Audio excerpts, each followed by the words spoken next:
Halo semua, kembali lagi di channel ini, dan kali ini gue bakal membawakan cerita dari George Floyd, kematian dari George Floyd ya kan, yang berbau isu rasisme. Tapi sebelumnya ada baiknya kalau kalian nonton di channel pertama gue, karena gue sudah membuat reaction atas kejadian ini, dan kalian bisa nonton dulu kalau belum nonton. Dan kalau kalian udah nonton, ada baiknya kalian lanjutin. George Floyd, seorang Afrika Amerika dari daerah Minnesota, Amerika Serikat. George Floyd, seorang Afrika Amerika dari daerah Minnesota, Amerika Serikat. Masalah ini terjadi pada tanggal 25 Mei tahun 2020. Kejadian dimulai ketika polisi bernama Derek Chauvin, White Police Minneapolis, berlutut di leher Floyd selama kurang lebih 8 menit 46 detik, dengan 2 menit 53 detik itu terjadi setelah Floyd tidak responsif. Jadi kejadian ini itu berdurasi 8 menit 46 detik, dan setelah beberapa menit, yaitu 5 menit, itu si Floyd tidak berkutik dan akhirnya dia dinyatakan telah meninggal. Menurut pengaduan pidana yang diajukan terhadap Chauvin, Floyd diborgol dan terbaring telungkup di jalan seperti foto berikut. Sementara Chauvin berlutut di lehernya. Insiden ini terjadi selama penangkapan Floyd di Powderhorn, daerah Minneapolis, bagian selatan pusat kota. Penangkapan terjadi karena Floyd diduga berusaha menggunakan uang sebesar $20 di toko makanan tersebut, yang oleh karyawan diidentifikasi sebagai barang palsu. Polisi menuduh Floyd secara fisik menolak. Jadi polisi sudah menuduh Floyd, tapi Floyd itu Floyd itu menolak lah ya. Setelah diperintahkan untuk keluar dari kendaraan sebelum video direkam. Rekaman pengawasan dari restoran terdekat tidak mendukung klaim tersebut, dengan Floyd terlihat jatuh 2 kali saat dikawal oleh petugas. Rekaman video oleh pengamat menunjukkan Floyd yang ditangkap berulang kali mengatakan, "Saya tidak bisa bernafas." Diedarkan secara luas via platform sosial media oleh pengamat atau amatir yang berada di dekat TKP. Lalu, akhirnya media televisi tahu akan kejadian ini, dan ya seperti biasa, yang namanya media adalah bad news is a good news. Akhirnya mereka menyiarkan ke halayak luas dan akhirnya pecah. Dan hari ini masih ada live-nya. Keempat petugas yang terlibat dipecat pada hari berikutnya. The Federal Bureau of Investigation atau FBI sedang melakukan investigasi hak-hak sipil federal yang atas insiden tersebut, permintaan Departemen Kepolisian Minneapolis. The Minnesota Bureau Criminal Apprehension atau BCA, maaf kalau penyebutannya salah, menyelidiki kemungkinan pelanggaran undang-undang Minnesota pada tanggal 29 Mei 2020. Chauvin ditangkap dan didakwa atas kelakuannya karena telah melakukan pembunuhan tingkat 3 dan pembantaian atas kasus kematian George Floyd. Dengan pengacara wilayah bernama Hennepin Michael O. Freeman mengatakan ia mengantisipasi tuduhan yang akan diajukan terhadap 3 petugas lainnya di tempat kematian Floyd. Setelah kematian Floyd, demonstrasi dan protes di daerah Minneapolis Saint Paul yang sebenarnya awalnya bisa berdamai pada tanggal 26 Mei, tetapi kemudian pada hari itu berkembang menjadi kerusuhan seperti video berikut.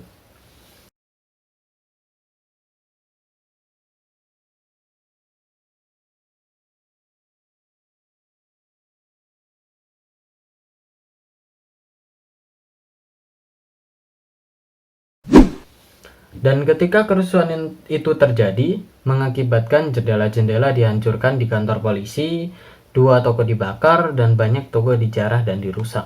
Beberapa demonstran berselisih dengan polisi yang menembakkan gas air mata dan peluru karet. Lalu otopsi resmi tidak menemukan indikasi bahwa Floyd meninggal karena pencekikan atau sesak nafas. Lebih tepatnya bahwa ia kemungkinan meninggal karena efek gabungan dari kondisi kesehatan yang mendasarinya, termasuk penyakit arteri koroner dan penyakit hipertensi. Lalu semua minuman keras dalam tubuh George Floyd yang ketika itu dia sedang konsumsi. Kematian Floyd telah dibandingkan dengan kematian Eric Garner pada tahun 2014, seorang pria kulit hitam. Eric yang tak bersenjata, yang juga mengulangi "aku tidak bisa bernafas" sebanyak 11 kali setelah ditempatkan dalam cengkeraman oleh seorang petugas kepolisian New York selama penangkapan.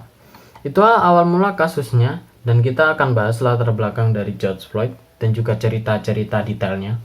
Jadi George Floyd, pria Afrika Amerika berusia 46 tahun, berasal dari Houston, Texas. Ia menghadiri Yates High School sebagai atlet multi olahraga dan lulus pada tahun 1993. Ia adalah seorang rapper juga yang terkait dengan grup hip hop yang berpusat di kota Houston bernama Screwed Up Click, dan Floyd menggunakan nama alias atau nama panggung yaitu Big Floyd.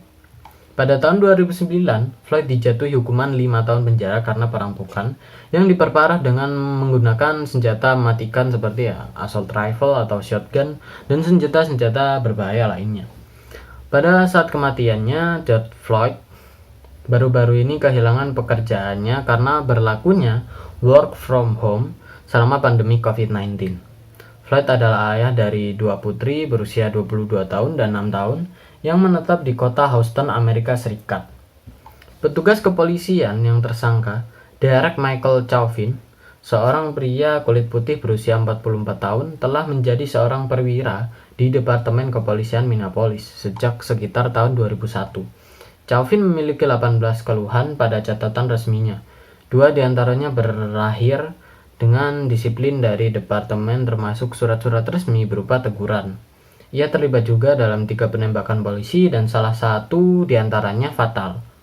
Menurut mantan pemilik klub Maya Santa Maria, Floyd dan Chauvin keduanya bekerja sebagai penjaga keamanan dan memiliki shift yang tumpang tindih di klub malam Latin bernama El Nuevo Rodeo. Dia mengatakan Chauvin telah bekerja di sana selama 17 tahun dan Floyd telah bekerja udah lumayan lama, cuman masih lebih lama si Chauvin. Dia mengatakan tidak jelas apakah saling kenal, tetapi dia tidak percaya. Santa Maria menggambarkan Chauvin menggunakan taktik yang terlalu agresif di klubnya, yang dia minta, jadi Santa Maria ini minta agar egonya itu diturunkan gitu loh. Tu Tao, seorang perwira Hmong Amerika Serikat yang masuk Akademi Kepolisian pada tahun 2009 dan dipekerjakan pada posisi full time pada tahun 2012 setelah diberhentikan selama 2 tahun.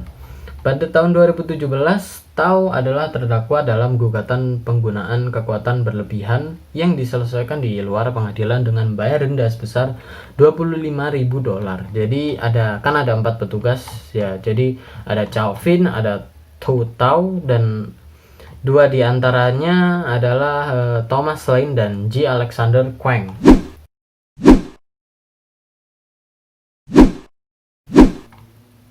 Jadi tak lama dari pukul 8 malam waktu setempat tanggal 25 Mei tahun 2020 Memorial Day, petugas Departemen Kepolisian Minneapolis menanggapi pemalsuan yang sedang berlangsung di Chicago Avenue South di lingkungan Powderhorn di Minneapolis.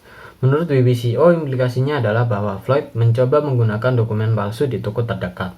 Menurut salah satu pemilik toko cat food, Floyd berusaha menggunakan tagihan sebesar $20 yang oleh anggota staf cat food tersebut diidentifikasi sebagai barang palsu.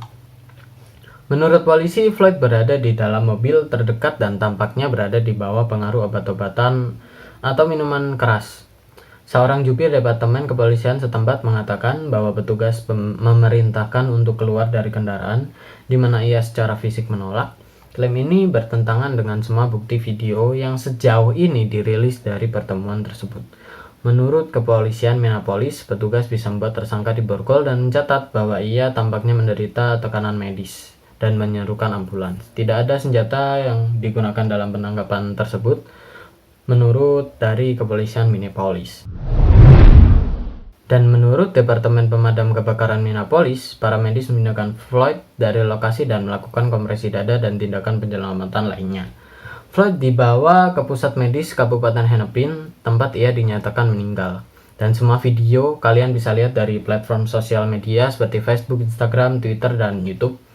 Lalu akibat dari kejadian ini, pada tanggal 26 Mei, Kepala Kepolisian Minneapolis, Medaria Aradondo, mengumumkan bahwa petugas itu diberhentikan. Pada hari itu, tanggal 26 Mei 2020, 4 petugas lainnya dipecat.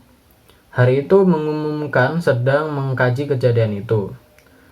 Hari itu FBI mengumumkan sedang mengkaji kejadian itu. Rekaman dari kamera tubuh petugas diserahkan ke FBI. Pengacara hak-hak sipil Benjamin Crump mewakili keluarga Floyd. Pada tanggal 27 Mei, penargetan informasi yang salah tentang Chauvin mulai beredar di media sosial. Yang paling menonjol adalah klaim bahwa Chauvin adalah subjek dari foto yang menggunakan topi Make White Great Again, dan bahwa Chauvin berada di atas panggung dengan Presiden Donald Trump pada rapat umum politik. Jadi pada saat kejadian itu Chauvin menggunakan topi Make White Great Again, dan dia juga pernah sepanggung sama yang namanya Presiden Donald Trump pada acara rapat umum politik. Dan pada tanggal 28 Mei, Departemen Kehakiman Amerika Serikat merilis pernyataan bersama dengan FBI yang mengatakan bahwa mereka telah melakukan penyelidikan atas kematian Floyd dan juga menyebabkan orang berkulit hitam marah lalu merasa terintimidasi karena kejadian itu. Maaf juga kalau ceritanya agak kurang lengkap, tapi kalian bisa cari lengkapnya di Wikipedia ya kan. Karena sumber ini gua dapat dari Wikipedia, walaupun masih bahasa Inggris juga sih. Jadi ya maaf kalau ada salah-salah kata, maaf kali ini banyak cut karena gua ngomongnya agak sering belibet. Karena di Windows di Microsoft Word itu kan ada autocorrect ya, gua itu agak males gitu sama autocorrectnya, jadi gua gitu deh. Jadi ya buat kalian yang suka jangan lupa like, comment, subscribe, dan juga di share video ini ke teman-teman kalian. Dan ya see you again to next video.